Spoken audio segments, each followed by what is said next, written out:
Who murdered Bernard Oliver and why? 58 years ago, the dismembered naked body of 17-year-old Bernard Oliver was found dumped in a hedge in Suffolk. He'd been beheaded, defiled, and cut into 8 pieces.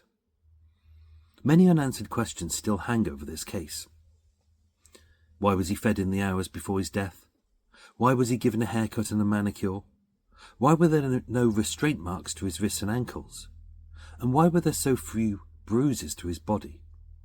As having vanished on the Friday and being murdered a week later, what happened to him in those days in between, as he had no money and he hadn't slept rough? Because he was sexually assaulted, every gay man was blamed, with the press accusing any well-known homosexual or bisexual, including East End gangster Ronnie Cray, record producer Joe Meek, and radio DJ Tony Windsor, regardless of whether the facts fit the case.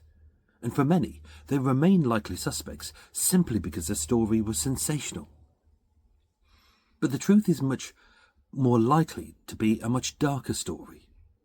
Not one of a boy with dreams who left home and fell into the clutches of a lone killer, but of a pretty young boy abducted to order, as many of the boys like Bernard Oliver and Michael Trower went to a special needs school and were said to be vulnerable and easily led.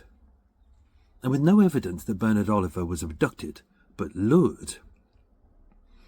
What connects Bernard's home of Muswell Hill, a local doctor's surgery, a warehouse in Ipswich, a shipping port in Harwich, and a crypt in the Holy Trinity Church in Huddersfield, 185 miles north of where he was last seen alive, as well as a priest, a social worker, a teacher, and several doctors and a surgeon, all men of power, wealth, and influence, who can ensure that this and many other murders would never be solved.